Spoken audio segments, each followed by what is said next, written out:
Good morning. आप देख रहे हैं सुबह पाकिस्तान। मैं हूं सलमा कौर और मैं हूं हाफिज नजमुल साकिब। उम्मीद करता हूं आप लोग खैरियत से होंगे, जहां पर भी होंगे खुशबाश होंगे, अपनी फैमिली के साथ, अपने दोस्तों के साथ। और सुबह उठ के नाश्ते की तैयारी हो गई होगी, नाश्ता या हो गया होगा या फिर उसके बाद अब ऑफिस तक का सफर मुकम्मल हो चुका होगा।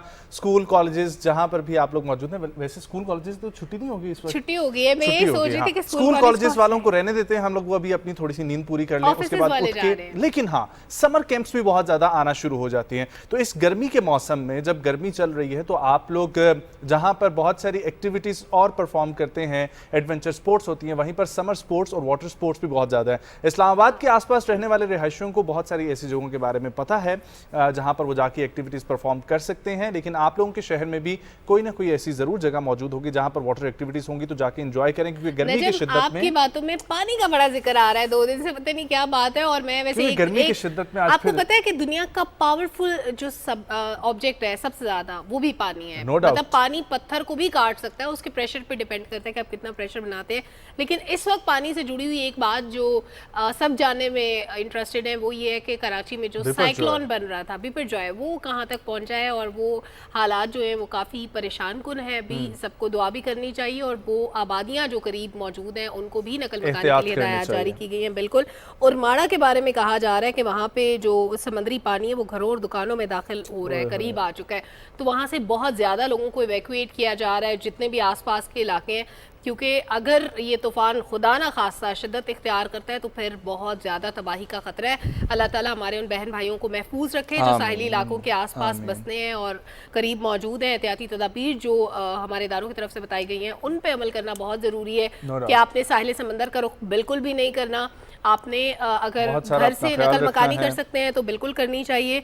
और अभी आपके पास ये भी वक्त है कि आप लोग अपना कीमती सामान लेकर वहां से मूव हो सकते हैं। खुदा ना ख्वास्ता ऐसा वक्त आ गया कि सिर्फ अपनी जान बचा के वहां से निकलना पड़ा, तो फिर क्या फायदा। तो इसलिए अभी जब पेश की इत्तला की जा रही है तो वहां से इवैक्यूएट करने का सिलसिला भी जिस तरीके से सलमान ने मेंशन किया जारी है। तो ओड़माड़ा ये बहुत ही खूबसूरत बीच है यहाँ का, लेकिन वहाँ के रिहायशी कुछ इतने अपने मजबूत नहीं है हालात में, माली हालात की बात की जाए तो। इसलिए अगर वहाँ से उनको इवैक्यूएट करने का सिलसिला चल रहा है तो इंतजामिया के साथ ताउन करें। और तमाम ही लोगों से ये रिक्वेस्ट है कि आज है 13 जून और सिर्फ एक दिन रह गया। 14 जून को ये एक्सपेक्ट किया जा रहा था। डीजी मेट हमारे साथ मौजूद थे, उनकी जानिब से 14 जून से पहले ही पानी अगर घरों में आ रहा है तो कितनी खतरनाक। तो ये 14 जून तक क्या सूरत हाल होगी। और फिर कराची की वो पूरी बेल्ट और ईस्ट कराची मेंशन किया जा रहा है, यही और माड़ा वाली साइड पे मेंशन किया जा रहा है। 14 से 16 जून तक इसकी ये एक्सपेक्टेड डेट्स हैं। और इसके साथ साथ मैं ये भी बताता चलूं कि तेज़ आंधी और बहुत तेज़ आंधी जो है ना वो एक्सपेक्टेड है कराची के अंदर, सिंध के अंदर। ख़ास तौर पे आप लोगों को मैं ये बताना चाहूँगा कि अगर आप लोगों के आसपास घर के बिलबोर्ड्स हैं तो उनसे महफूज रहें। बिजली के ट्रांसफार्मर्स या बिजली के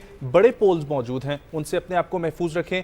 दरख्त ऐसे मौजूद हैं जिनकी टहनियाँ कमज़ोर हैं, आपको लगता है, उनसे महफूज रखें। अपनी गाड़ियाँ वहाँ पर नीचे ना पार्क करें, खुद भी ना नीचे खड़े हों। और बच्चों को भी स्पेशली इन 2-3 दिनों में बाहर जाने से अवॉइड करें, घर में रोकें, घर की छत पर खेलें, क्योंकि बहुत ज्यादा अभी अनएक्सपेक्टेड सिचुएशन है ना, कुछ भी हो सकता है। तो अपना बहुत सारा ख्याल रखें। और हम उम्मीद करते हैं इंशाल्लाह 17 जून 18 जून को जब बिपरजॉय गुजर जाएगा तो हम दोबारा इस पर डिस्कशन भी करेंगे, इंशाल्लाह हालात बेहतर होंगे। ये तो आपने मौसम के बारे में बड़ी डिटेल से बात कर दी है। अब जरा आज के दिन की मुनासबत से बात करते हैं। 13 जून है, आज हम याद करते हैं शहंशाह गजल मेहदी हसन साहब को। क्या बड़ा नाम था और हमसे जुदा हुए उनको 11 बरस बीत गए, लेकिन आज भी उनकी गजलों की ताजगी, उनकी आवाज की ताजगी आज भी बरकरार है।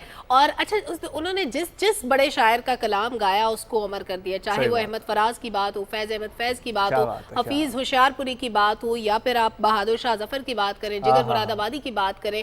और जो सबसे खूबसूरत कलाम उनका जो मुझे बहुत पसंद था, उसमें अहमद फराज की 2 गजलें थी। एक तो रंजिश ही सही दिल ही दुखाने के लिए, और दूसरी थी अब के हम बिछड़े तो शायद कभी ख्वाबों में मिले। और फैज अहमद फैज की बड़ी खूबसूरत गजल, तो हम बात कर रहे हैं कि शहंशाह गजल उस्ताद मेहदी हसन खान साहब, आज 11 वर्ष हो गए हैं उनको गुजरे हुए, और आज उनकी याद अभी भी ताज़ा है। ऐसे नाम पाकिस्तान ने प्रोड्यूस किए हैं म्यूज़िक के अंदर ख़ास तौर पर, और उसमें उस्ताद मेहदी हसन खान साहब का नाम सरे फहरिस्त आता है। हमारे पास रिपोर्ट है, नौरीन आसिफ ने तैयार की है।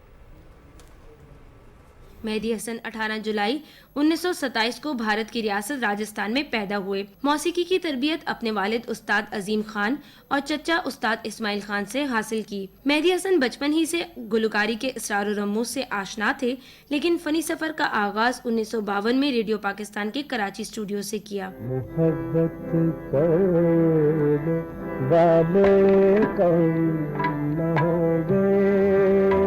गजल गायकी में मेहदी हसन का कोई सानी न था।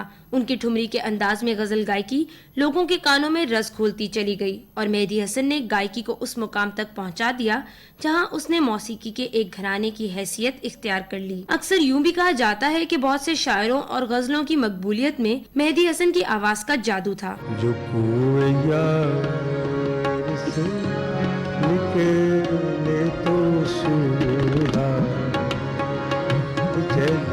शहंशाह गजल मेहदी हसन 50 से 60 की दहाई तक रेडियो से सुर बिखेरते रहे।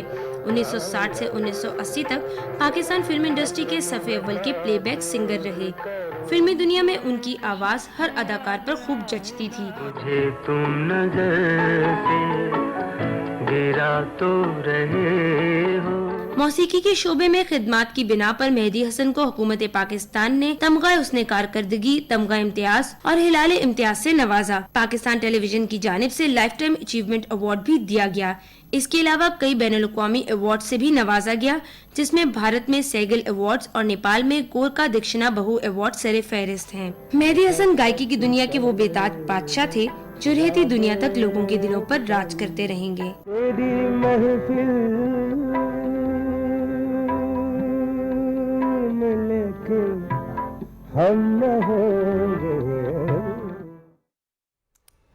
क्या बात है, खूबसूरत आवाज, बड़ा नाम। और एक बात मैं एंड पे कहना चाहती हूँ कि मेहदी हसन एक ही था, दोबारा नहीं आएगा। नुसरत फतेह अली खान एक ही था, दोबारा नहीं आएगा। ऐसे बड़े नाम सदियों में पैदा होते हैं। सही बात है, बिल्कुल आपने दुरुस्त कहा। और ख़ास तौर पर तेरी महफिल में हम ना होंगे, जिस नोट पे उन्होंने रिपोर्ट एंड की है, तो बहुत ही अच्छी रिपोर्ट थी, नो डाउट। आगे बढ़ते हुए जिक्र करते हैं कैम्ब्रिज में MIT इंजीनियरिंग के स्टूडेंट्स का, जिन्होंने एक नया कारनामा किया जो कि बहुत फ़ायदेमंद हो सकता है पूरी की पूरी ऑटोमोबाइल इंडस्ट्री के लिए, या इसको यूं कहा जाए कि एयरप्लेन इंडस्ट्री के लिए। 1 मेगावाट की मोटर तैयार की है इन स्टूडेंट्स ने मिलकर, जो हवाई जहाज़ को बिजली फराहम करने के तरफ एक अहम कदम साबित हो सकती है। ये इंजीनियरिंग की टर्म है और ये टीम ने मोटर के बड़े अज्जा को डिज़ाइन किया है और ये जांचा है कि तफसीली कंप्यूटेशंस के ज़रिए दिखाया गया है कि जोड़े हुए अज्जा मजमूई तौर पर 1 मेगावाट बिजली पैदा करने के काम आ सकते हैं। माहिरीन का दावा है कि ये मोटर छोटे हवाई जहाज़ों को उड़ाने की जानिब एक अहम पेशरफ साबित हो सकती है। अभी तक इसकी टेस्टिंग नहीं की गई, लेकिन इसकी पावर से और इसको जो बनाया गया है उसकी फंक्शनैलिटी ऐसी है कि इससे ये एक्सपेक्टेड है कि एक छोटा हवाई जहाज़ उड़ सकता है। जहाज़ उड़ेगा। इस तरह की बहुत सी डेवलपमेंट्स होती रहेंगी साइंस के शोबे में, और टेक्नोलॉजी के शोबे में भी इसी तरह से बड़ी बड़ी डेवलपमेंट्स होती भी रहेंगी, एडवांसमेंट्स होती रहेंगी और हम शेयर करते रहेंगे। अभी मैं बात करने वाली हूँ व्हाट्सएप की। और व्हाट्सएप पे हम नॉर्मली क्या करते हैं, पिक्चर भेजते हैं किसी को, उसकी क्वालिटी ख़राब हो जाती है, रेजोल्यूशन ख़राब हो जाती है, तो हम अल्टरनेट यूज़ करते हैं। कभी हम वी ट्रांसफ़र कर रहे होते हैं, कभी हम ईमेल कर रहे होते हैं, डॉक्यूमेंट फाइल भेजते हैं। लेकिन अब व्हाट्सएप ने नया फीचर मुतारिफ करवाया जिसमें क्वालिटी भी बरकरार रहेगी और डायमेंशन भी बरकरार रहेगी। तो अब आप कोई भी बड़ी फाइल है, कोई भी ज़बरदस्त किस्म की आपने हाई रेजोल्यूशन पिक्चर बनाई है, उसको एज इट इज़ किसी को भी भेज सकते हैं और रिसीवर जो होगा वो उसको उसी क्वालिटी में रिसीव करेगा जिसमें आपने बनाई है। तो ये बहुत ज़बरदस्त फीचर है। ये पहले भी लोग चाहते थे कि हो लोगों को दूसरे तीसरे मीडियम का सहारा। जाहिर बात है, एक ये चीज़। और दूसरी चीज़ मैं भी एक्सपेक्ट करता हूँ कि व्हाट्सएप से एक नया फीचर मुतारिफ करवाने के बारे में, और वो ये है कि जब भी आप स्टेटस के लिए कोई वीडियो अपलोड करते हैं, आपको हमेशा 30 सेकंड मेंशन करके अपलोड करना पड़ता है। बड़ी वीडियो जानी चाहिए, आप ये कहना चाहते हैं? नहीं, बड़ी वीडियो एक स्टेटस पे बेशक ना जाए, लेकिन उसको जब ओके करें हम लोग तो वो डिस्ट्रीब्यूट होकर डिफरेंट स्टेटस में 30 सेकंड में खुद ही डिस्ट्रीब्यूट हो जाए। अब पता है क्या, उनके पास सिस्टम तो हो जाएगा, लेकिन ये पता नहीं लगेगा कि बात कहाँ खत्म हो रही है। क्लिप्स तो शायद डिवाइड हो जाएंगे। इसमें भी आर्टिफिशियल इंटेलिजेंस का सहारा लिया जा सकता है। एनीवेज, खैर चलें, क्या किया जा सकता है। अच्छा, इक्तिसादी सर्वे 2022-23 में ये इंकशाफ किया गया है कि यूट्यूब पाकिस्तान का सबसे बड़ा प्लेटफॉर्म अभी तक है और सबसे ज़्यादा पाकिस्तान में मकबूल है, जिसे सार्फिन की जानिब से देखा जा रहा है। और 71 मिलियन से ज़ायद अफराद इस वक्त यूट्यूब पे मौजूद हैं और इसको यूज़ कर रहे हैं। ये सर्वे मुल्क में सोशल मीडिया और इंटरनेट के मंजरनामे पर रोशनी डालता है, जिससे सार्फिन की तरजीहात और रुझानात के बारे में दिलचस्प एदाद-ओ-शुमार सामने आते हैं। और इन एदाद-ओ-शुमार के मुताबिक पाकिस्तान में हैरत अंगेज़ तौर पर 19.18 मिलियन स्मार्टफोन सार्फिन है और इन सार्फिन में यूट्यूब 70 मिलियन से ज़ायद अफराद तवज्जो हासिल कर रहे हैं और फेसबुक 57.5 मिलियन सार्फिन के साथ दूसरे नंबर पर है। और अभी तक जब हम स्नैपचैट की बात करते हैं, टिकटॉक की बात करते हैं, इंस्टाग्राम की बात करते हैं, तो ये 3 प्लेटफॉर्म्स यूज़ किए जा रहे हैं जेनजी या न्यू ऑडियंस के लिए। और अगर हम ट्विटर की बात करते हैं तो वो बहुत ज़्यादा एक्सट्रीम सीरियसली और बहुत सीरियस कंटेंट और बिल्कुल ऑथेंटिक कंटेंट के लिए यूज़ किया जा रहा है। वैसे उस पे फेक न्यूज़ भी बहुत होती है। फेसबुक पे तो पता नहीं क्या क्या है और कौन कौन है और कैसे फेसबुक बेचारा इस काम में पीछे रह गए, वो भी कुछ एडवांसमेंट की कोशिश कर रहे हैं, वो भी चाहते हैं कि कुछ ट्विटर की तरह का हो। एनीवेज, यूट्यूब को हम लोग नॉर्मली तो इन्फॉर्मेशन के लिए यूज़ करते हैं। हर चीज़ का पॉजिटिव यूज़ भी होता है और नेगेटिव भी होता है। पॉजिटिव चीज़ें हमने कैसे पिक करनी है ये हम पे डिपेंड करता है। इसी तरह से हैकर्स होते हैं जिनको हम बड़ा बुरा समझते हैं कि ये बंदा हैकर है, ये ठीक नहीं है, इसकी कंप्लेन होनी चाहिए। लेकिन हैकर्स को आप पॉजिटिव पर्पस के लिए भी यूज़ कर सकते हैं। आपको पता है कि अगर किसी का सिस्टम लेट सपोज हैक हो जाता है, उसमें कोई प्रॉब्लम आ जाती है, उसका पासवर्ड मिस हो जाता है, उसमें बहुत इंपॉर्टेंट डाटा है, आप हैकर्स की मदद उस सूरत में भी ले सकते हैं। अपनी वेबसाइट अगर आपकी उसमें कोई प्रॉब्लम आ गई, आप हैकर्स की मदद ले सकते हैं। तो ये पॉजिटिव यूज़ है सारे। एक हैकर ने बड़ा ज़बरदस्त काम किया। एक ज़माने में होती थी विंडो 95, पहले XP भी थी, 95 भी होती थी, पता नहीं उससे पहले एक जो डेस्कटॉप होता था उसका पता नहीं उसका एक नाम था। एग्जैक्टली, ये विंडो 95 ये उसने स्मार्ट वॉच में बड़ी कामयाबी के साथ इंस्टॉल कर ली है, जिस हैकर की मैं बात कर रही हूँ उसने, और मशहूर ऑपरेटिंग सिस्टम की उसने यादें ताज़ा कर दी हैं। बड़ी अजीबोगरीब कोशिश थी उसकी, लेकिन अच्छी कोशिश थी। और जो भी स्मार्ट वॉच को पहनेगा वो 95 के विंटेज सॉफ्टवेयर से मुज़य्यन छोटे से टच स्क्रीन कंप्यूटर जैसा तजुर्बा कर सकेगा। बड़ा डिफरेंट एक्सपीरियंस होगा। तो अगर आप देखने वालों में किसी के पास भी अगर स्मार्ट वॉच है तो आप विंडो 95 इंस्टॉल करवा सकते हैं और मजे ले सकते हैं उस कंप्यूटर के। जो ज़माने में वो भी नहीं है, वो हैकर था इसलिए उसने कर ली इंस्टॉल। देखिए अब उसी हैकर की मदद लेनी पड़ेगी ना, हेल्प लेनी पड़ेगी, ढूंढना पड़ेगा और फिर उससे ये इंस्टॉल करने के लिए कहा जाएगा। वही एक हैकर, कोई भी एक हैकर नहीं, वही एक। लेकिन तमाम हैकर्स ये खबर सुनने के बाद एक्टिव हो जाएंगे और इंस्टॉल में जरूर जो है ना आगे बढ़ेंगे और कोशिश करेंगे। अच्छा, आगे बढ़ते हैं और अब जिक्र करते हैं एक इंतहाई नायाब चमकदार ऑरेंज रंग का अमरीकी लॉबस्टर जो कि मिन्स कास्को बे में पाया जाता है। और ये अभी ये लॉबस्टरिंग अमला जो है उसने ये पकड़ा था और इसे यूनिवर्सिटी ऑफ न्यू इंग्लैंड के मेरीन साइंस सेंटर में मुंतकिल कर दिया गया है। गोया इस नायाब लॉबस्टर को नया घर मिल गया और UNE के मेरीन साइंस के माहिरीन कहते हैं कि ऐसा लॉबस्टर 30 लाख पकड़े गए लॉबस्टर्स में से एक बार मिलता है। और ये इंतहाई हैरत अंगेज चीज़ है। और ये आप लोग देख रहे हैं ये कैसी अजीबोगरीब ये चीज़ थी। अच्छा, एक और भी अजीबोगरीब चीज़ है, उसको भी उसके बारे में मेरा ख्याल है आपको नहीं पता। वो ये है कि किसी शहर का नक्शा कभी आपने सुना है कि इंसान जैसा हो, इंसान की शक्ल से मिलता जुलता हो? मैंने वैसे अभी तक देखा नहीं है, मैं सिर्फ खबर शेयर कर रही हूँ। खबर शेयर करते हुए साथ साथ जब उसकी फुटेज चलेगी तो आप उसको देखिएगा कि मैं ये इमेजिन कर रही थी कि आंखों की जगह पे कोई जजीरे होंगे, नाक की जगह पे भी कोई छोटी छोटी नदियाँ होंगी। ये देखेंगे जनाब, एक इंसान बनाया, ये तो पूरी बॉडी है, बिल्कुल इंसानों जैसी है ये। और आसमान का नज़ारा किया जाता है ना तो यूँ लगता है जैसे कोई इंसान है, यानी जब आप ऊपर से ऊपर वाले व्यू से देखते हैं इंसान सो रहा है। और ये टाउन जो है ये तारीखी हुस्न की वजह से बड़ा मशहूर है। लेकिन ये है कहाँ पे ये आपने नहीं पूछा। ये जनाब है इटली में और बड़ा खूबसूरत टाउन है ये। अगर आप सिसिली अगर कभी आपका जाने का इत्तेफाक हो इटली में तो आप सिसिली को जरूर देखिएगा कि ये बिल्कुल आप अगर हेलीकॉप्टर से देखेंगे आपको लगेगा इंसान है, बिल्कुल आप जैसा लगेगा। बिल्कुल आप जैसा लगता है। और अच्छा, आप जैसा कैसे लगता है? जैसे आप सोए हुए होते हैं ये वैसा लगता है, क्योंकि इतना फैल के तो इंसान सोते हुए होता है। यू हाथ फैला के सोने वाला एक्सपीरियंस। ओके, अब जिक्र करते हैं पाकिस्तान, जहां पर दुनिया भर टेक्नोलॉजी में तरक्की कर रही है वहीं पर पाकिस्तान ने भी तरक्की कर ली है। हम लोग सुना करते थे पाकिस्तान में बैठे हुए एक खबर का और हम सोचते थे कि क्या ऐसा पाकिस्तान में भी मुमकिन है। और खबर ये हुआ करती थी कि दुबई में ऑनलाइन फजाई टैक्सी जो है, यानी कि हवाई टैक्सी जो है, उसका आगाज हो गया है। तो हम लोग सोचते थे पाकिस्तान में भी ऐसा मुमकिन है, तो जी हाँ जी बिल्कुल मुमकिन हो चुका है। और खबर ये है कि पाकिस्तान में ऑनलाइन फजाई टैक्सी सर्विस कराची से 18 जून को शुरू होने जा रही है, जिससे मुल्क के अंदरून सफर करने वालों को खास सहूलत मिलेगी और ये कंपनी इब्तदाई तौर पर कराची से जनूबी सिंध समेत सूबे के दीगर हिस्सों, बलोचिस्तान और फिर पंजाब के कुछ हिस्सों तक फ़ज़ाई टैक्सी शुरू करने का ये सर्विस रखती है अपना इरादा। और इसके साथ साथ ये मेंशन किया जा रहा है कंपनी ने हवाई सफ़र के लिए माहिर हवाबाजों की खदमात भी हासिल की हैं। अब कोई भी पाकिस्तानी मोबाइल ऐप के जरिए मुख्तसर वक्त में हवाई सफ़र की खदमत हासिल करने के काबिल हो जाएगा। ये कितनी अच्छी बात है ना। यहाँ पर आपको जाना पड़ता है एयरपोर्ट पे, वहाँ पर जाके आपको करवाने पड़ते हैं टिकट, और फिर वो टिकट कभी कैंसिल हो जाता है, कभी वेदर कंडीशन और बहुत सारे मेडिकल इश्यूज में आपके पास इतना टाइम नहीं होता कि ये सब करें। तो ये जो एयर सर्विस है ये बड़ी करामत साबित होने वाली है। अच्छा, एयर टैक्सी की तो बात हो गई, अब ज़रा मैं आपको बड़ी एक और मज़ेदार ख़बर सुनाती हूँ। अमेरिका से ये ख़बर है, एक अमरीकी खातून थी। नॉर्मली होता है कि लोग जो ज़्यादा अफोर्डेबिलिटी जिनकी नहीं होती वो लंडे में जाते हैं और कोई सोफ़ा, कोई ज़रूरत की चीज़ का, चाहे वो कपड़े हों चाहे जूते हों, थ्रिफ्ट स्टोर पे जाते हैं, कुछ भी उठा के ले आते हैं और समटाइम्स उसको रेनोवेट कर लेते हैं, समटाइम्स उसकी ज़रूरत नहीं पड़ती, वो चीज़ इतनी अच्छी कंडीशन में होती है। तो अमरीकी खातून थी, इसी तरह गई, जिसको हम आम ज़बान में लंटा कहते हैं, वैसे अंग्रेज़ी में थ्रिफ्ट स्टोर कह देते हैं। तो वहाँ से जनाब उन्होंने एक सोफ़ा लिया, घर आ गई। घर आने के बाद जब उसको साफ़ सुथरा किया तो उन्होंने देखा कि ये कोई बड़ी महंगी सी चीज़ लग रही है, बड़ी खूबसूरत सी। और जनाब उन्होंने फिर जब एक्सप्लोर करना शुरू किया, ऑनलाइन देखना शुरू किया, तो उनको पता चला कि बहुत महंगे ब्रांड का ये सोफ़ा था। और ये जनाब उन्होंने सड़क से उठाया था सोफ़ा, और इसकी मालियत $8,000।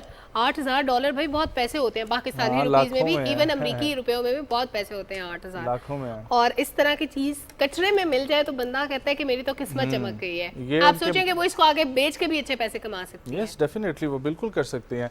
और अब आगे बढ़ते हैं, जिक्र करते हैं कि हमारे आज़मीन हज का जो हुज्जाज कराम इस वक्त मौजूद हैं मक्का मुकरमा या मदीना मुनव्वरा में, अल्लाह पाक उनका हज कबूल करे, उसी के हवाले से हम लोग आपको रिपोर्ट देते रहते हैं। अब खबर ये है कि आज़मीन हज के गुमशुदा सामान की बाजियाबी के लिए पाकिस्तानी हज मिशन की जानिब से उनके ज़ेर एहतमाम एक खुसूसी शोबा कायम कर दिया गया है। और इसी हवाले से हमारे पास वो राना फ़हीम असलम की रिपोर्ट है, और राना फ़हीम से हम रिक्वेस्ट करेंगे कि हमें भी दुआओं में याद रखें, अपने तमाम साथियों को जो उनके साथ काम करते हैं, और वहाँ पे सूरत हाल के उस बारे में उनकी रिपोर्ट देखते हैं।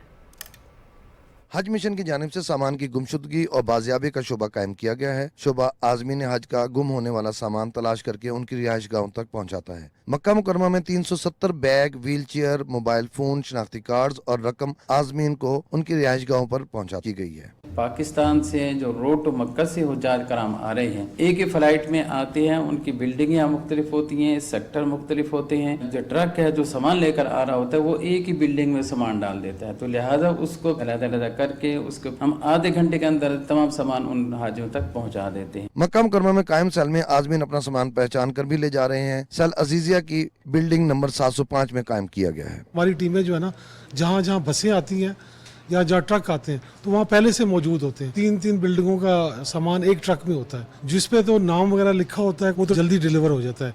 जिसपे कुछ लिखा नहीं होता उसको फिर हम थोड़ा ट्रेस करते हैं, कंप्यूटर से भी देखते हैं, तो फिर उसके बाद उसकी डिलीवरी होती है। आज़मीन की सहूलत के लिए एक नंबर 0567119736 भी फराहम किया गया है, ताकि वो अपने गुम होने वाले सामान के बारे में मालूमात फराहम कर सके।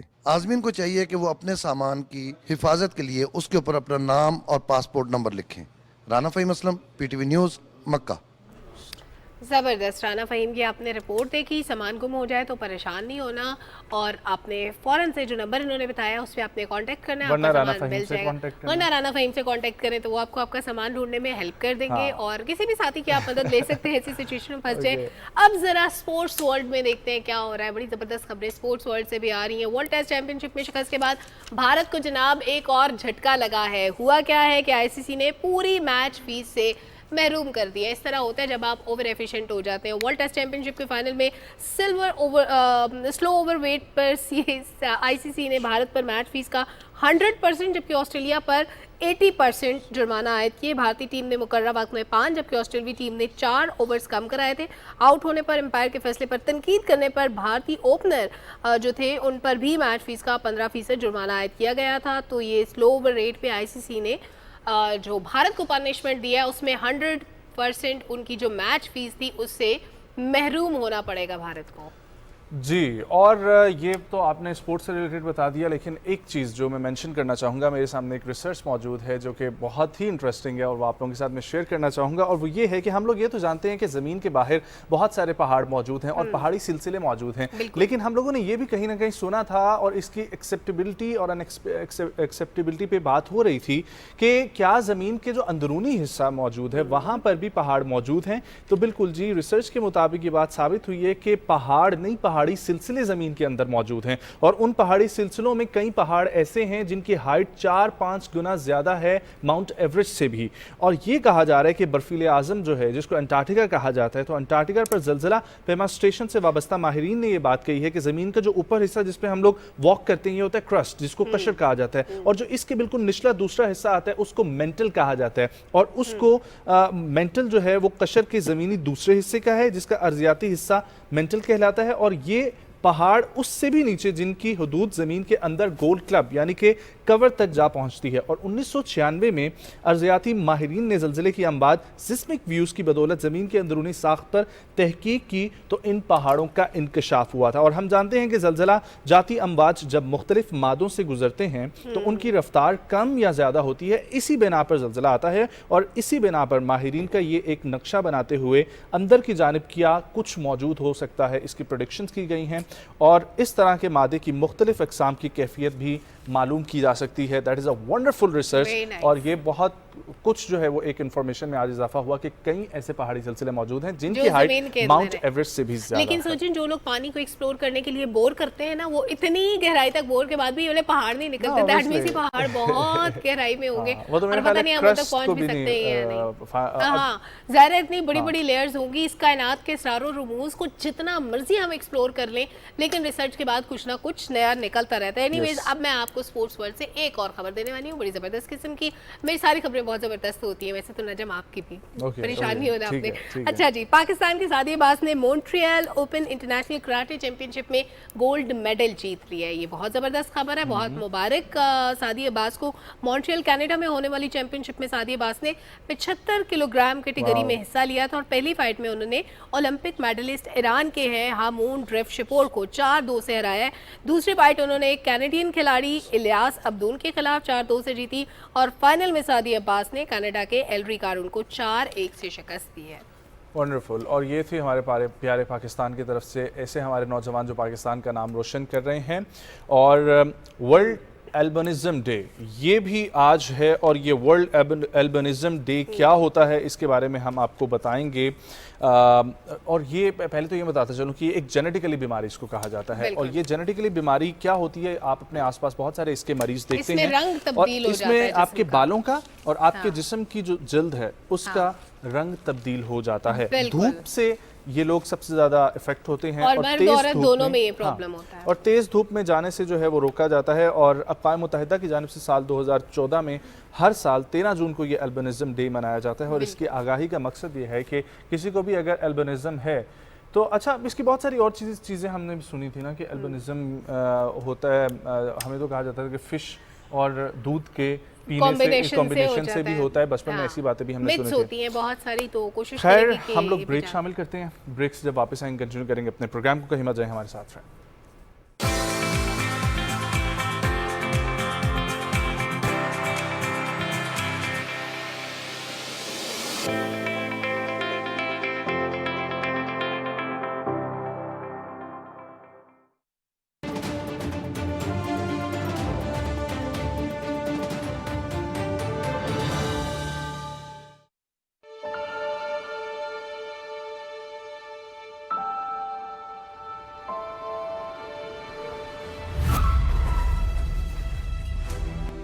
अब्बू और चाचू भी तो आप ही की वजह से।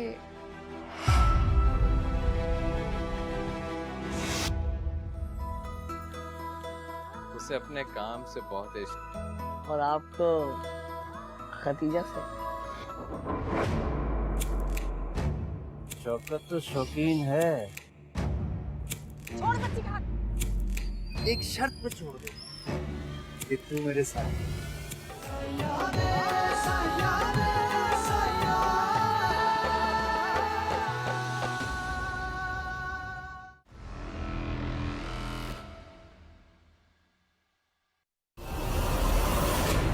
छोटी गलती को दुरुस्त करके दोबारा ट्राई करना चाहिए। तुम बहुत बड़ा बॉक्सर बन सकता है, तुम में टैलेंट है। पूरा लियारी खुश है कि तुम डॉक्टर बन रहा है। लियारी का लोग तो तब खुश होगा जब हम लियारी के आवाम के लिए काम करेगा। मैं तो चाहती हूँ कि फैसल भी मेरे साथ चले। अरे हम लोग का नाम रोशन करने का शौक है ना, तो हमारे साथ चल समंदर, मछलियाँ पकड़ ज्यादा। मेरे पास सिर्फ डैडी है और मैं उन्हें खोना नहीं चाहती। मैं आपको मना करती तो मुझे बहुत मायूब लग रहा था।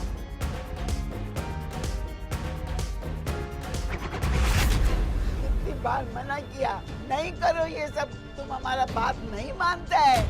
अरे बॉक्सर, मुझे डर लग रहा होगा। मरता नहीं है और अब तेरे को डरना चाहिए।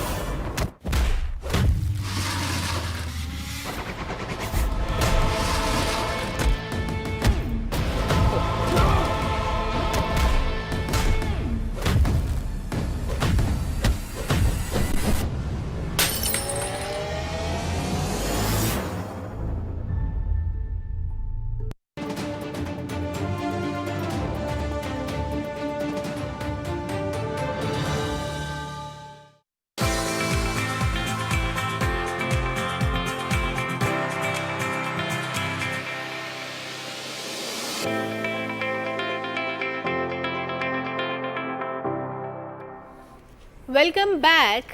स्पोर्ट्स के बारे में बातें हुई बहुत सारे ऐसे लोगों की हमने बात की जो मेडल्स ले रहे हैं, लेकिन सिर्फ एक खेल की बात नहीं है, बहुत सारे दीगर खेल भी हैं जिनमें पाकिस्तान का नाम रोशन हो रहा है। पाकिस्तानी खिलाड़ी बहुत अच्छा परफॉर्म कर रहे हैं, अपने ही रिकॉर्ड्स तोड़ते जा रहे हैं। आज ऐसे ही दो खिलाड़ी हमारे साथ मौजूद हैं जो कि बॉक्सिंग के बड़े ज़बरदस्त चैंपियनशिप पे दुनिया के तेज़ तरीन पंचेस करने वाले पाकिस्तानी खिलाड़ी हैं और मुल्क का नाम इसी तरह से रोशन कर रहे हैं। DI खान और वज़ीरिस्तान से इनका ताल्लुक़ है। यूनुस और साथ अहमद सफ़ीर दोनों ने गिनीज़ वर्ल्ड रिकॉर्ड में अपने ही रिकॉर्ड तोड़े हैं। 1 मिनट में एक हाथ से 1 किलोग्राम वजन के साथ यूनुस महसूद ने 161 पंचेस करके राशिद नसीम का 152 पंचेस का रिकॉर्ड तोड़ा और 1 मिनट में दोनों हाथों से 1 किलो वजन के साथ अहमद सफ़ीर ने 321 पंचेस करके 301 पंचेस का रिकॉर्ड तोड़ दिया। यूनुस और अहमद सफ़ीर अब तक 2 गिनीज वर्ल्ड रिकॉर्ड बना चुके हैं। अहमद सफ़ीर और Younis Mahsud Guinness world record holder और सदारती अवार्ड याफ्ता इरफान महसूद के शागिर्द भी हैं। इरफान महसूद के अब तक 15 शागिर्द ऐसे हैं जो कि गिनीज वर्ल्ड रिकॉर्ड बना चुके हैं। वंडरफुल। और आज हमारे साथ स्टूडियो में हमें ज्वाइन कर रहे हैं यही दो होनहार पाकिस्तान का फ्यूचर बल्कि पाकिस्तान का इस वक्त प्रेजेंट है और जो पाकिस्तान का नाम रोशन कर रहे हैं। हमारे साथ मौजूद हैं यूनुस महसूद और अहमद सफ़ीर। अस्सलाम वालेकुम। वालेकुम सलाम। कैसे हैं आप लोग? ठीक हैं? ठीक। ओके, अहमद यहाँ पर हमारे साथ बैठे हुए हैं जी और साथ ब्लैक शर्ट में यूनुस है। यूनुस, मुझे ये बताइएगा, सिंगल पंच आपके थे और 161 के साथ आपने टारगेट ब्रेक किया 152 का जी। कितनी प्रैक्टिस लगी? और मैं अभी देख रहा था अहमद की गालबन वीडियो, क्योंकि डबल हैंड थे वो, तो मशीन की तरह माशाल्लाह से आप लोगों के हाथ चल रहे थे। तो आपकी कहानी का स्टार्ट कहाँ से होता है, कैसे आपने सीखना शुरू किया? जी, ये बहुत प्रैक्टिस मांगते हैं, जिस तरह हमने 6-7 महीने से प्रैक्टिस की है। हर रोज़ 4 से 5 घंटे टाइम देते हैं इसको, उसके बाद फिर हम ये रिकॉर्ड बनाते हैं। ठीक है। और शुरू क्यों की बॉक्सिंग? शुरू मैंने पहले मूवी देखी थी कुछ टाइगर श्रॉफ की, फिर उससे शौक बढ़ता जाता था। अच्छा, फिल्मों से ये मार धाड़ का शौक पैदा हुआ। जी जी। इस पे भी आते हैं, पूछते हैं कि कौन सी स्पेसिफिक मूवी थी जिसने आपको बॉक्सिंग की तरफ इतना राग़िब किया? अहमद, 321 पंचेस बहुत ज़्यादा होते हैं, कैसे किया आपने? फर्स्ट ऑफ ऑल ये तो मैंने बहुत मेहनत की थी इसके लिए, पंचेस बनाने के लिए, और इसके लिए काफ़ी मेहनत थी। मेरे लिए एक चैलेंज सा भी था। हमें टीचर ने बताया था कि ये एक रिकॉर्ड है और हमें ये आपके लिए रिकॉर्ड है, आपको इसे ब्रेक करना है। फिर मेरे लिए एक चैलेंज था, मैंने कहा इस रिकॉर्ड को तो मैं लाजमी ब्रेक करूँगा, और मैंने कहा इस रिकॉर्ड को मैं, मेरे लिए बस काफ़ी टफ चैलेंज था। मैंने कहा काफ़ी टफ चैलेंज। ठीक है। अच्छा, सबसे पहले कहाँ से आपको शौक पड़ा कि मैं बॉक्सिंग की तरफ जाता हूँ? बचपन से मुझे शौक था कि मतलब फाइट्स वगैरह का बहुत शौक था कि मैं अक्सर फाइट्स, वैसे ही स्ट्रीट फाइट का, गली में स्ट्रीट फाइट्स का शौक था। फिर मैंने कहा कोई ऐसे एकेडमी ज्वाइन कर लूँ जहाँ पर कुछ सीखने को मिले। जी, फाइट्स वगैरह भी हो। इसी वजह से मैंने ये एकेडमी ज्वाइन की बॉक्सिंग। कितना टाइम हो गया आपको? जी, कितना टाइम हो गया आपको ज्वाइन किए? मेरा टाइम हुआ है तकरीबन 2 साल तो हो रहे हैं मेरे। 2 साल हो गए। अच्छा, 2 सालों में ये वैसे बहुत बड़ा रिकॉर्ड है जो आपके पास है। It's not very easy. Younis मैं आपसे एक सवाल पूछना चाहती हूँ, सारे मैसूद यानी हमारे मैसूद ट्राइब के लोग बॉक्सिंग में इतने एक्सपर्ट कैसे हैं? जी बस बॉक्सिंग शौक होता है जिसके साथ शौक है ना। मैंने देखा है फिजिकली भी हमारा जो मैसूद ट्राइब है उसके लोग बड़े फिजिकली भी फिट होते हैं, बड़ी पावरफुल बॉडीज होती हैं उनकी और वेल मेंटेन्ड होती हैं बॉडीज। यस, मुशक्कत मेहनत करने वाले लोग होते हैं बड़े, और फिर बॉक्सिंग में हर दूसरा खिलाड़ी हमें नाम बनाता नजर आता है। बिल्कुल, जैसे सोचे इरफान मैसूद के 15 स्टूडेंट्स गिनीज वर्ल्ड रिकॉर्ड बना चुके हैं, छोटी बात नहीं है। बिल्कुल, मैंने भी 2 रिकॉर्ड बना लिए। एक था इंडियन का 140 किया था, इन्हें 124 किया था, मैंने 140 पंचेस करके रिकॉर्ड तोड़ दिया। ये दूसरा था राशिद नसीम का 80 गिनीज वर्ल्ड रिकॉर्ड बनाया उसने, उसका रिकॉर्ड मैंने तोड़ दिया 161 पंचेस करके। ठीक है, तो यूनिस कितना टाइम आपको हो गया? इनको तो 2 साल हो गए, अहमद को? मैं तकरीबन 3.5 साल हो गए। 3.5 साल। और जब 3.5 साल पहले आपने स्टार्ट लिया था जी, तो उस वक्त क्या सूरत हाल थी और कैसे आपने मतलब क्या सोचा कि मैं बॉक्सिंग करूंगा या वर्ल्ड रिकॉर्ड की तरफ जाऊंगा या फाइट की तरफ जाऊंगा, क्या उस टाइम जहन में था? फिर तो वैसे गेम कर रहा था, फिर आखिर में बस पता चलता था कि बॉक्सिंग किस तरह होती है, वर्ल्ड रिकॉर्ड किस तरह होती है। फिर पहले वैसे ही आपने ज्वाइन किया? हाँ, वैसे ज्वाइन किया था, कोई शौक भी था।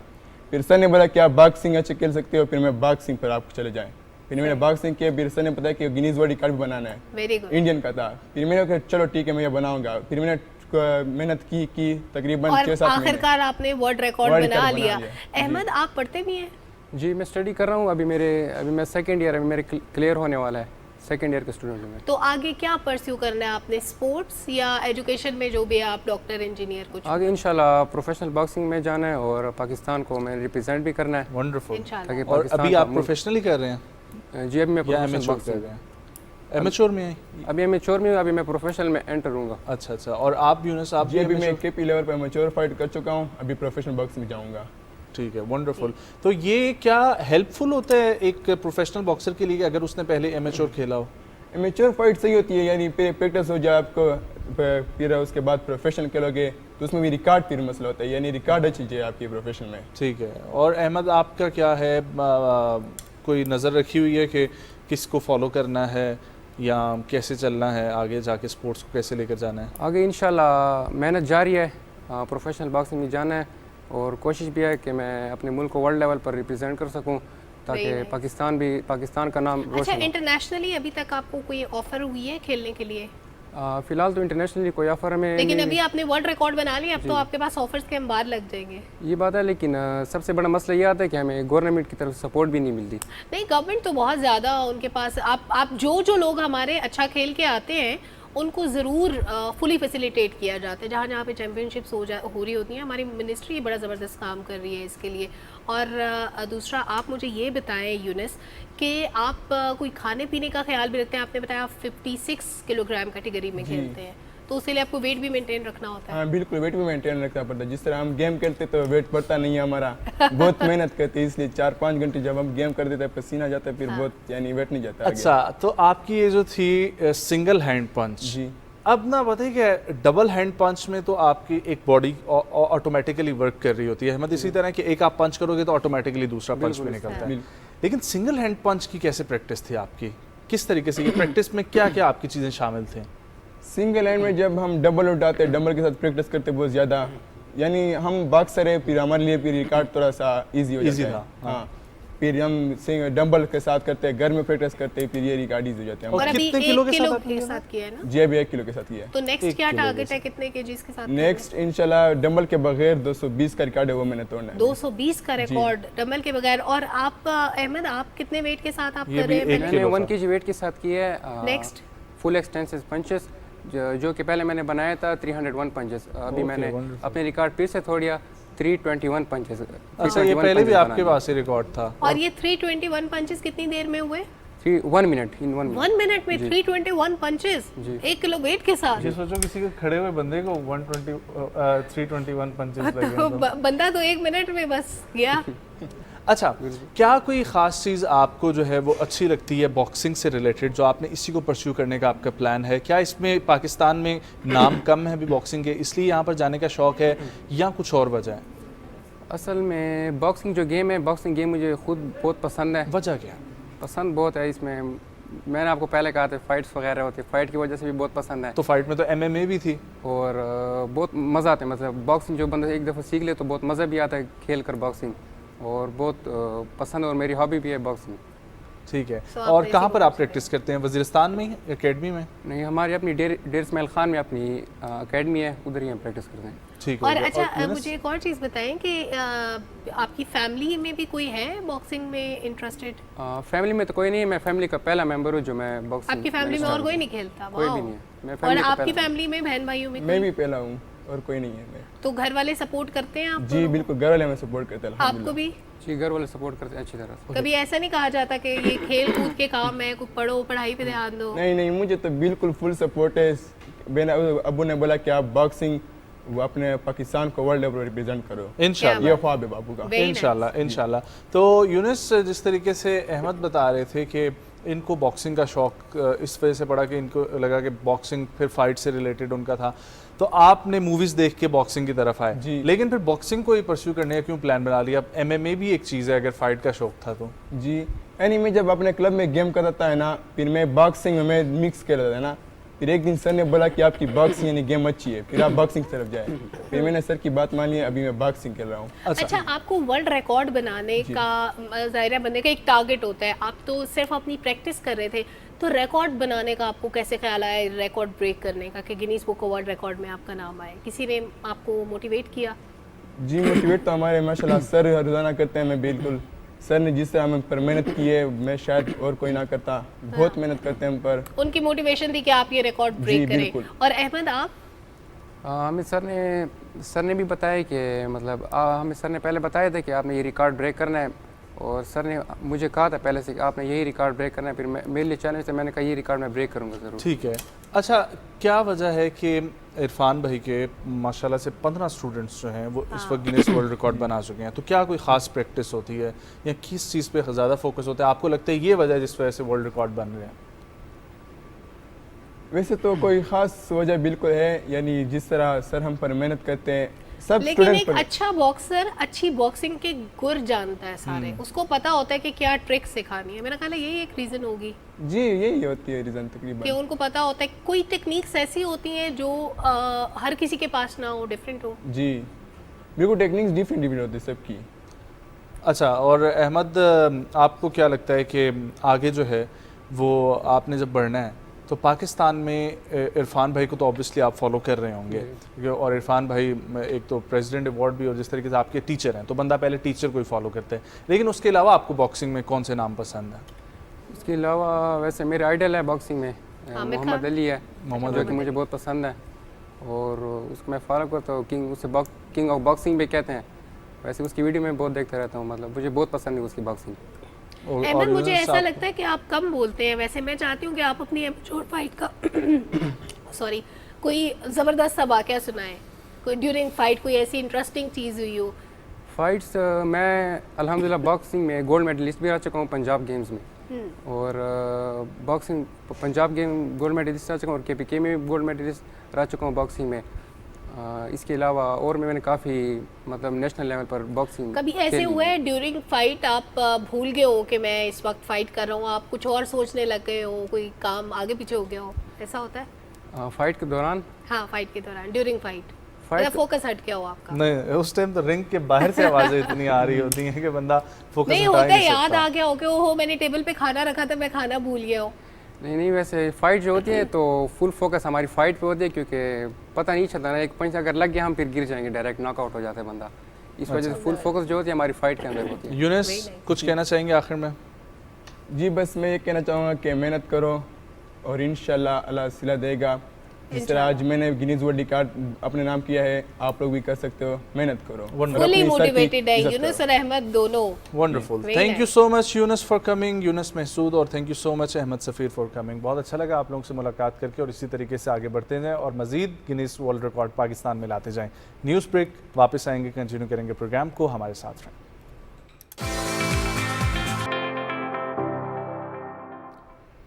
प्रोग्राम में एक बार फिर से खुशामदीद। प्रोग्राम के स्टार्ट में हम लोग बात कर रहे थे बच्चों को छुट्टियां हो गई है, सारे बच्चे घर पे हैं, तो वालिदैन की परेशानी बढ़ जाती है कि बच्चों को कैसे टैकल करें। बच्चों के मुख्तलिफ बिहेवियर्स को समझना बड़ा इंपॉर्टेंट है, उसके लिए पेरेंटिंग सीखना बहुत इंपॉर्टेंट है। कैसे वालिदैन बनना चाहिए और कैसे बच्चों को ट्रीट करना चाहिए, बच्चे के मूड स्विंग्स को समझना, बच्चे की अच्छी बुरी आदत के पीछे उसकी वजूहात को समझना कि अगर बच्चा चोरी कर रहा है तो क्यों कर रहा है, अगर बच्चे ने झूठ बोला है तो किसको देख के बोला है, अगर बच्चे ने चीज़ें तोड़ना शुरू कर दी हैं तो कहाँ से ये बिहेवियर उसके अंदर आया।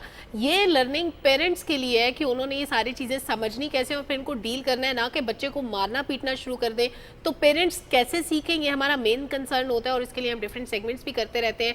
आज भी एक्सपर्ट से ये पूछते हैं कि बच्चों के मुख्तलिफ बिहेवियर्स को स्टडी कैसे करें, उनको टैकल कैसे करें, और वो लोग जो पेरेंट्स बनने से पहले ये प्लान नहीं करते कि आर दे रेडी और नॉट, उनके लिए क्या सजेशंस है कि वो कैसे पेरेंट्स बने। मतलब उनको ये पहले सोचना चाहिए, उनको पहले ऑप्शंस अपने लिए देख लेने चाहिए कि अगर पेरेंट्स बनेंगे तो ये चीज़ें झेलनी पड़ेंगी। हाँ। और इनको कैसे टैकल करना है इसके बारे में जानना बहुत ज़रूरी है। इसी तरह समझना। ओके, सो इसी पर बात करने के लिए हमें ज्वाइन कर रहे हैं माहिर नफ्सियात, पहले भी हमारे प्रोग्राम में आ चुकी हैं और आज भी हम इनसे डिस्कस करेंगे डिफरेंट टॉपिक्स, खासतौर पर बच्चों की नशोनुमा, क्या उसमें सकाफती और रिवायती तौर पर भी असरात मुरतब होते हैं, और उसके साथ साथ दूसरी चीज़ ये कि बच्चों की नशोनुमा में अब जिस तरीके से गर्मियों की छुट्टियां चल रही हैं तो माएँ क्या करें, क्योंकि फादर्स जो हैं वो चले जाते हैं अपने काम पे, शाम में आते हैं तो बच्चों की एनर्जी थोड़ी सी लो हुई शिकायत की एक लिस्ट होती है, लेकिन शिकायत की लिस्ट भी तैयार होती है। तो इस वक्त में हमारे पेरेंट्स ने अपना कैसे किरदार अदा करना है, कैसे बच्चों को समर कैंप्स में भेजना है,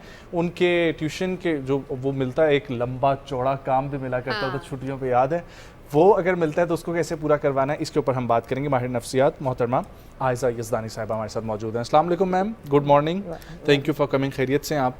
वालेकुम सलाम, थैंक यू। अल्हम्दुलिल्लाह मेरे तो बच्चे बड़े हो गए हैं तो वो नॉन स्टॉप छुट्टी हैं। चलेंगे तो बहुत अच्छी बात है। मुझे ये बताएं कि आजकल दौर है, हम लोग खुद एतमादी के ऊपर भी बच्चों की बात करेंगे, लेकिन इन छुट्टियों में बच्चों के साथ क्या करें? बच्चों को किसी हेल्दी एक्टिविटी में हमने इंगेज भी करना है, लेकिन मौसम की गर्मी भी जिस तरीके से है उसको भी मलहूज़ खातिर रखना है, तो क्या किया जाए बच्चों का?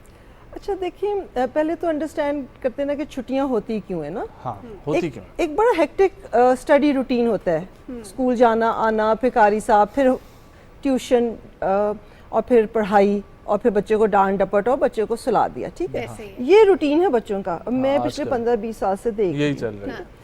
अब ये बहुत अनहेल्दी रूटीन है, क्योंकि मैं ट्यूशन को तो रेकमेंड नहीं करती, बच्चे को सेल्फ स्टडी सिखानी होती है, ठीक हो गया। अच्छा, इससे जब छुट्टियां आती हैं तो हम ऐसी जगहों पे कहते हैं बस बच्चे इंगेज हो जाएं, हमें तंग ना करें, हमें नजर ना आए बच्चे, और वो फिर हम उनको पढ़ाई में डाल देते हैं, फिर हम उनको ऐसे रूटीन्स में डाल देते हैं। इस सब से होता क्या है, बच्चा तो बिजी हो जाता है, लेकिन मेन चीज़ ये कि आपको लाइफ में सीखना है अपना स्ट्रेस लेना, मैनेज करना, अपने आप को इन कंट्रोल रखना। जब आप हर वक्त बच्चे को बिजी डेडलाइंस में रखते हैं, बच्चे का स्ट्रेस एक लेवल पे आके ख़त्म हो जाता है, मतलब बर्दाश्त ख़त्म हो जाती है। तो हम उन्हें उसको अपने लिए टाइम लेना, हेल्दी एक्टिविटीज़ में इंगेज करना, हॉबीज़ डेवलप करना, हमने उसको सिखाया ही नहीं। आप यकीन करें, जब बच्चों के साथ जब मैं काम करती हूँ ना तो मैं पूछती हूँ अच्छा क्या हॉबीज़ हैं, पहले तो उनको हॉबीज़ का मतलब नहीं पता। हाँ। अच्छा, अपने फ्री टाइम में क्या करते हैं? फ्री टाइम ही नहीं है, वो नहीं है। अच्छा, क्या करते हैं? बस मोबाइल देखते हैं। अब मोबाइल इन इट सेल्फ इतनी स्ट्रेसफुल चीज़ है, एडिक्टिंग चीज़ है, और आपकी लर्निंग को ख़त्म करती है नवे ना, आपको सोशल आइसोलेशन की तरफ ले जाती है। ट्रू। क्रेविंग होती है कि जी बार बार मैं इसी को देखता जाऊं, टाइम वेस्ट होता है। तो बच्चों के पास कुछ भी नहीं है। अब अच्छा, मैं ये सोच रही थी कि आपने स्टार्ट में अपने बच्चों का जिक्र किया कि बड़े हो गए, एक माहिर नफ्सियात कैसी माँ होती है, वो अपने बच्चों को कैसे डील करती है, बच्चों के डिफरेंट मूड्स को कैसे समझती है? मैं तो ख्याल था मैं बहुत अच्छा करती थी, लेकिन आपको कैसे पता चलता था कि अगर बच्चे ने चीज़ें तोड़ी हैं घर में तो क्यों तोड़ी है, अगर गुस्सा किया है घर आके तो क्यों किया है, या अगर बच्चा जिद कर रहा है किसी बात की तो उसके पीछे क्या रीज़न है, ये समझ कैसे आती थी आपको? अच्छा, मैं for a long time Salma, मैं बड़ी टिपिकल मदर थी, क्योंकि जब आप जो आपने एक बात की ना शुरू में, पेरेंट कैसे बनेंगे हम, अच्छा वो तो बड़े अच्छे आइडियल्स होते हैं ना, हम ऐसे करेंगे, वो जब आपके बच्चे होते हैं ना आपको होश ही नहीं लगती आप तो भूल ही जाते हैं कि हमने क्या सोचा था। लेकिन मुझे लगता है कि जो लोग प्लान करते हैं वो ये प्लान करते हैं हम अच्छे अच्छे कपड़े पहनाएंगे, हम फलां स्कूल में दाखिल कराएंगे, लेकिन ये भूल जाते हैं कि उस बच्चे की तरबियत कैसे करें। तरबियत के और डे टू डे रिक्वायरमेंट्स, और बच्चों की अपनी एक पर्सनैलिटी, टेम्परामेंट, मूड होता है। ट्रू। तो उसको नहीं अंडरस्टैंड करते। अच्छा, मैं बाकी माओं की तरह बहुत होती थी कि you know you must get good grade. I was very strict. Unfortunately मैं अभी जब सोचती हूँ तो मुझे बहुत दुख होता है। मैंने बहुत वैल्यूएबल टाइम उनके साथ लूज किया एक्चुअली। स्ट्रिक्टनेस में, घर साफ हो, कुछ चीजों पे मैंने कॉम्प्रोमाइज नहीं किया। जवाबन बच्चे की तरफ से हिटलर जैसे अलकाबात भी मिलते हैं। हिटलर मामा है, कोई काम नहीं करने देती है, हर चीज पे गुस्सा करती है। हाँ, अच्छा, फिर बेटे थे मेरे तो वो थोड़े से वो डिस्ट्रक्टिव वगैरह नहीं थे, वो जरा चुप कर जाते थे। वो थोड़ी सी डोमिनेंट मदर होती है ना। अच्छा, ये भी एक चीज़ समझनी है कि जब मदर्स डोमिनेंट होती हैं तो कई दफ़ा बच्चे आपके चुप कर जाते हैं। Which doesn't mean that they are obedient, but वो यू नो दे डर जाते हैं, सहमे हुए। ज़ाहिर बात है, उनको कोई दूसरा सहारा तो नहीं है। सहारा कोई नहीं, तो वो उनको फिर पेरेंट्स को भी खुश करना है, उनको भी। दूसरी चीज़ ये कि कभी आप लिस्ट ना तैयार करें अपने मियाँ के लिए कि जी वो डील करेंगे। अच्छा, जब हम लोग खुद एतमादी की बात करते हैं तो खुद एतमादी बच्चों के अंदर कैसे आएगी जब ऑल द वे आप हर वक्त उनको इंगेज रखेंगे कंपटीशन में और कंपैरिजन में। Competition is a healthy thing but comparison. बिल्कुल सही, यू आर एब्सोल्युटली राइट। मैं हर जगह ये पॉइंट रेज करती हूँ। और दूसरा, क्रिटिसिज्म। यस, कंपैरिजन तो आई ना, देखो तुम कितना खराब कर रहे हो और देखो वो कितना अच्छा कर रहा है। So there is non stop criticism, रिश्तेदारों के साथ, पड़ोसियों, जो चल रहा है। अच्छा, for a time I also did that because I came under pressure. मगर मैंने जब दोबारा पढ़ाई वगैरह की ना तो that made me change and that made me कि जी ओके, इनकी आइडेंटिटी, इनकी पर्सनैलिटी। लेकिन ये दूसरी तरफ हम इसका एस्पेक्ट देखें तो ये भी होता है कि इंसान खुद को जब वो अच्छा कर रहा होता है तो फिर भी अपने आप को कंपैरिजन में डालता है कि मैंने तो इतना तीर मार लिए हैं और वो अभी तक यहीं पर खड़ा हुआ है, हालांकि हमने स्टार्ट लिया था। तो आपको पॉजिटिव अपने ऊपर क्रिटिसिज्म या पॉजिटिव साइड पे कंपैरिजन हमेशा अच्छा लगता है, लेकिन नेगेटिव नहीं, कंपैरिजन हमेशा ही बुरा होता है। हाँ, बिकॉज आपको अगले की इंटरनल स्टेट नहीं पता। एग्जैक्टली, ठीक है ना। अब मुझे अगर रंग पीला नहीं पसंद आ रहा तो मैं कहूँगी सलमा ये क्या कलर पहना है आपने। हाँ, ठीक है, but if she likes it, she enjoys it, तो ये मेरा तो नहीं बनता कि मैं इनको कमेंट करूँ ना।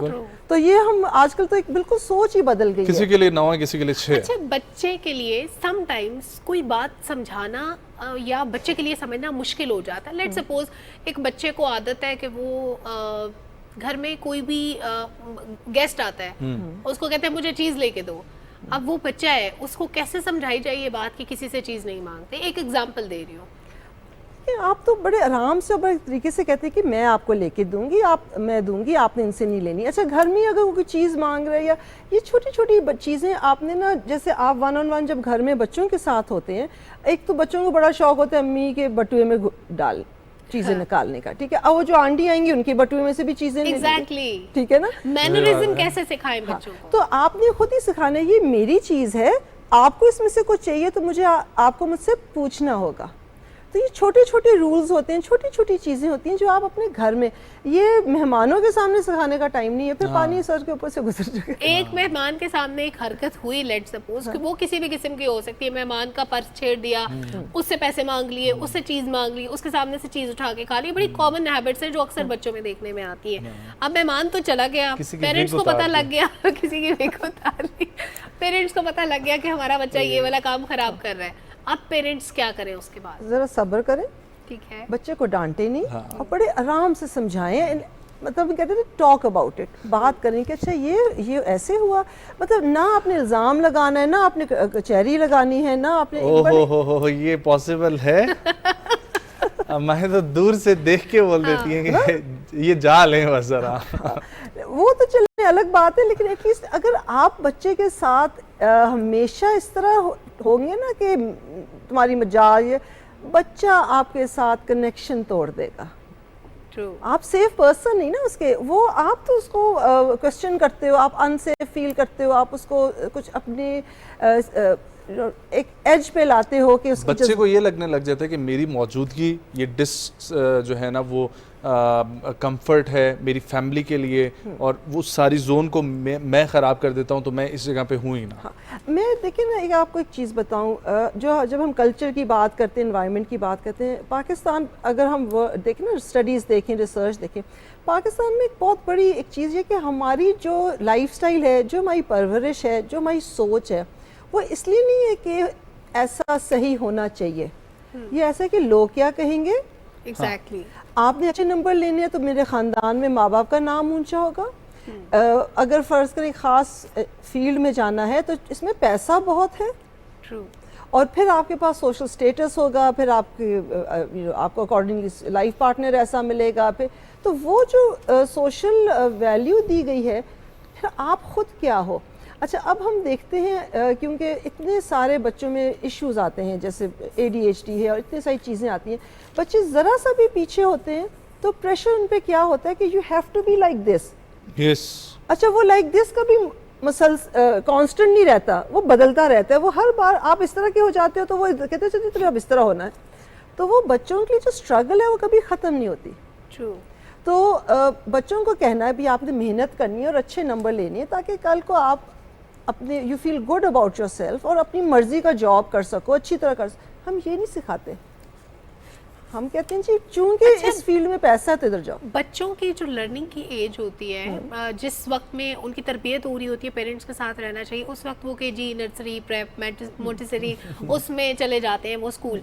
अगर कुछ पेरेंट्स इसके अगेंस्ट भी हों कि ये सब नहीं होना चाहिए, डायरेक्ट 1 क्लास में एडमिशन कराएं, तो 1 क्लास में एडमिशन नहीं होता, तो इसका सोल्यूशन क्या है, क्या होना चाहिए? Wonderful question. देखिए, पहली बात ये कि इतनी पेरेंट्स में एनर्जी हो होम स्कूलिंग के लिए कि आप बच्चे को अकॉर्डिंगली स्ट्रक्चर्ड टाइम देते हैं कि जी इस टाइम खाया, इस टाइम ये पढ़ा, एक सिलेबस सा बनाते हैं और आप वो स्किल्स उसको देते हैं, फिर आप कर लेंगे। कहीं ना कहीं किसी स्कूल में लड़ा के डाल ही देंगे, ठीक है। मगर आप पॉसिबल नहीं ना, क्योंकि एक तो माओ के पास टाइम नहीं है, मोबाइल, हाँ मोबाइल आ गया ना। फिर मैंने माओ को ब्लेम ना करें, अब माएँ टाइम देना चाहती हैं, देती हैं टाइम, मोबाइल कम भी सब खफा हो जाएंगी। नहीं, मैं एक चीज़ बताऊँ, चेंज बहुत बड़ा जो हमने देखा है और इसको बड़े पॉजिटिव तरीके मिले, ठीक है। इसको आपको इस तरह नहीं देखना कि मैंने एक खास सेगमेंट पे कहा है। बात ये समझनी है कि mothers now the mothers are working and studying, ठीक है। प्रॉब्लम स्टडिंग में होता है कि प्रेशर होता है खानदान से, बच्चा फौरन करो। हाँ, ये आपकी अब बात आप ठीक या है। तो बच्ची को स्पेस दें। अच्छा, इवन इन लॉज तो ये कहते हैं, सब कहते हैं अच्छा तुम ना फिक्र करो, हम संभालेंगे। देखिए बाद में संभालते नहीं है, संभालता कोई नहीं, बच्चे को तो माँ को ही करना है। बच्चे, और ये मदर चाइल्ड का बॉन्ड है जो कि आपने अगर बीच में डैमेज किया तो सारी जिंदगी की बात है, ठीक है। अच्छा, वो होता है कि वो बेचारी माँ ने पढ़ना भी होता है, उसने ड्यूटियां भी करनी होती हैं, सारे खानदान के नाश्ते भी बनाने होते हैं, वो भी सबको देखने होते हैं, और सबसे बड़े सबके मूड ठीक रखने होते हैं, ठीक है। निगलेक्ट उसमें कौन होता है? बच्चा, जिसको आपने पकड़ा दिया मोबाइल। मेरे पास 6 मंथ्स ऐसे केसेस आ रहे हैं, 4-5 महीने पे मोबाइल बच्चों को दे दिया। आपको पता है हम ऑटिज्म 8 महीने पे डायग्नोज कर रहे हैं, अल्लाह अकबर, जो कि 2-2.5 साल पे डायग्नोज होता है। अभी 8-9 महीने के बच्चों पे हम ऑटिज्म डायग्नोज, क्यों? क्योंकि 6 महीने के बच्चे को जब आप मोबाइल दे देते हैं कि चलो लेटा है चुपचाप, अब उसके मुंह में खाना भी ठोंस रहे हैं, वो तो उसने सारी लर्निंग छोड़ दी ना। तो प्रॉब्लम इस तरह आ रहा है कि वो जो इंटरेक्शन ख़त्म हो रहा है और जो बॉन्ड वीक होता जा रहा है, तो ये तो लाइफ लॉन्ग प्रॉब्लम आ गई ना। तो आपका एक बच्चा ही सिस्टम से, फैमिली सिस्टम से निकल गया। ट्रू, सही बात है। तो आपको लगता है कि फैमिली सिस्टम भी हमारी, मतलब कि आसपास का जो माहौल है ये बहुत असरअंदाज होता है आपकी बच्चे की नशोनुमा के लिए, सिर्फ पेरेंटिंग ही फोकस नहीं है। अच्छा, अब ऐसी सिचुएशन में हमारी मदर्स कैसे अपना टाइम मैनेज करें अपने बच्चों को देने के लिए? आपको क्या लगता है, कोई एक ख़ास पैटर्न या कोई कुलिया है जिस तरीके से कहा जाता है कि एक्सरसाइज 1 घंटा मस्ट है बच्चे आपकी ओवरऑल बॉडी के लिए दिन में 24 घंटे में, उसी तरीके से क्या कोई बच्चे के साथ टाइम स्पेंड करने का कोई स्पेसिफिक टाइम पीरियड है जिसमें आप उसको कुछ लर्निंग प्रोसेस दे सकें? देखिए, ये जो कॉन्सेप्ट है ना क्वालिटी टाइम, और जी मैंने इतना टाइम, उसको आप इस तरह देखें कि आपका जो भी इंटरेक्शन है बच्चे के साथ वो पॉजिटिव है, मीनिंगफुल है। उसमें आप टोक नहीं रहे हैं, लड़ाई नहीं कर रहे हैं, अपना स्ट्रेस उस पर नहीं ला रहे हैं। क्योंकि देखिए, जब आप नहीं होंगे तो बच्चा किसी ग्रैंड पेरेंट के पास होगा या हेल्पर के पास होगा ना। अगर बच्चा वहाँ से अपसेट आ रहा है लेकिन आपके माइंड पे जी मैंने अब इसको बैठ के पढ़ाना है, मेरे पास तो 1 घंटा है, यहाँ पे एक डिफ्रेंसिएशन बहुत ज़रूरी है। हमने ना बिहेवियर पे इतना फोकस किया है, कि हम उन बिहेवियर्स को देखते हैं कि जी वो ऐसे कर रहा है वैसे कर रहा है, हम ये भूल जाते हैं कि हर बिहेवियर के पीछे एक रीज़न होता है। एग्जैक्टली। तो बिहेवियर को नहीं देखना, थोड़ी देर आपने ब्रेक अपने पे लगानी है और देखना है कि क्यों ये ऐसा कर रहा है। तो जो बच्चे के ज़िद्दें टैंट्रम होते हैं वो आपको कुछ और बताने की कोशिश कर रहे हैं। अच्छा, ये आजकल के जो दिन है, छुट्टियों का माहौल है, इसमें कुछ बच्चे फरमाइश करते हैं नाना की तरफ जाने की, कुछ फरमाइश करते हैं ददिहाल जाने की, लेकिन डिसाइड वो होता है जो अम्मा जी चाहती हैं। नहीं, समटाइम्स अब्बा जी जो चाहते हैं वो भी डिसाइड होता है, लेकिन बच्चों के लेवल पे डिसाइड होता हुआ मैंने कम ही देखा है। देखिए, बच्चों की तो ख्वाहिशात होती हैं ना, लेकिन समटाइम्स लड़ाई झगड़े भी होते हैं खानदान में। कभी क्या पता दादी इतनी वेलकमिंग ना हो कि पेरेंट्स कहे कि चलो दादी के घर ले जाए। कि देखिए ना, बच्चों की कुछ नीड्स होती है ना, टाइम पे खाना, टाइम पे सोना और फिजिकली सेफ रखना। जहाँ मुलाजमीन ज़्यादा हैं या बच्चा घर से बाहर निकल जाए, बच्चों पे नज़र रखने भी एक बहुत इंपॉर्टेंट चीज़ है ना। आप ये कहते हैं कि भी बाहर सब बच्चे खेल रहे हैं, लाउंज में बहुत सारे खेल रहे हैं, नहीं कोई नहीं, एक बड़ा वाला कभी कभी टिका देता है। अच्छा, अब ये ऐसे ही है, मैंने पिछले दिनों यही हुआ कि नहीं कोई नहीं, कुछ नहीं होता वो। अच्छा, अब एक बच्चा जो ऑलरेडी प्रॉब्लम्स हैं, तो हम तो एक टिकाना क्या, हम तो उसे ऊंची आवाज़ भी नहीं इनकरेज करेंगे। वो कह नहीं बच्चों में तो होता है, उसको सीखना है। तो लिहाजा जो मदर्स होती हैं वो थोड़ी सी एज पे इसलिए होती हैं, उनको पता है कि मेरे बच्चे की फलानी नीड्स का पता होता है। अच्छा, ये जो आपने बात की ना, इससे मुझे एक और चीज़ याद आई कि ऐसी भी फैमिलीज मैंने देखी हैं जिन्होंने अलाउ किया होता है अपने चचा को, अपने मामू को, अपने दादा को कि बच्चों को लगा दिया करें। और पेरेंट्स के अलावा मैंने बहुत सारे बच्चों पे काफ़ी और ख़ानदान के लोगों की हुक्मरानी भी करते हुए देखा है। लेकिन बहुत सारे ऐसे इन्वायरमेंट भी देखें जिनमें स्ट्रिक्टली माँ बाप ही सिर्फ बच्चों की जो है ना वो हैंडलिंग कर रहे हैं। तो बेटर वे कौन सा आपको लगता है? देखिए, जो हमारे यहाँ पे एक हमने जॉइंट फैमिली का सिस्टम बनाया, जो हमारे कल्चर और हमारे उसके वो हम तो सुनते थे अच्छा था जी, हम तो सुनते आए हैं कि अच्छा होता था, लेकिन वो तो मैंने कहा ना, कुछ लोग ग्लैमराइज करते हैं, कुछ नहीं करते, जो उसमें पले बड़े होते हैं, जिनके लिए मसला नहीं होता, इट्स ओके।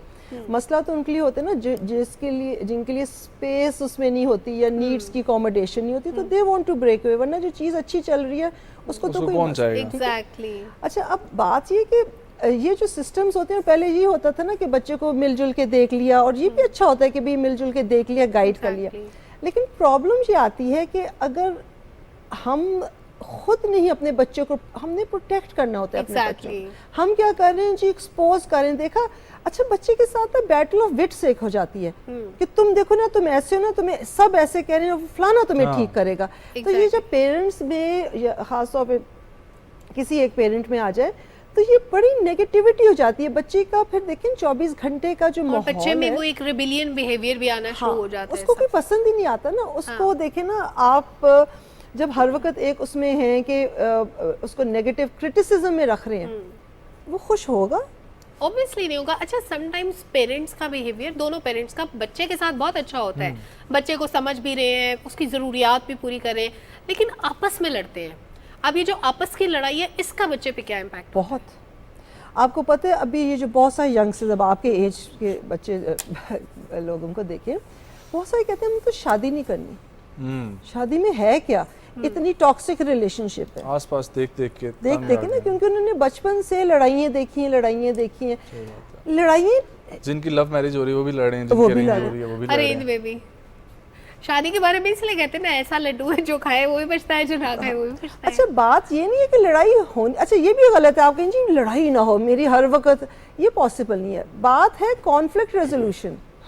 बात ये है कि आपने अपनी बात कैसे कन्वे की, अगले ने सुनी नहीं सुनी, कैसे मनाया, कैसे। जरूरी नहीं है कि हर बात पर रिटेलिएशन जो है ना, आप रिटेलिएशन। तो जब आपकी कम्युनिकेशन ही अच्छी होती ना मियाँ बीवी की, तो बच्चे यही सीखते हैं कि कम्युनिकेशन अच्छी नहीं है। वो जब देखते हैं कि मसला ना कि या फादर का नहीं हुआ सॉल्व या मदर का नहीं हुआ, उनको अपने लाइफ के मसले हल करने नहीं आता, तो पहली गोद जो पहली इन्वायरमेंट होती है वो माँ के अलावा मैं घर को कहूँगी कि देखें, आप बच्चे फादर से ही लर्निंग करते हैं, एटीट्यूड्स, थॉट्स। अगर फादर ही नहीं इंगेज करे तो बॉयज़ स्पेशली लर्न करते हैं अवॉइडेंट बिहेवियर, इमोशंस के साथ डील ही नहीं करना। सही बात है। बात को आगे आपको पता है बाहर के मुल्कों में part of the relationship is to talk it out.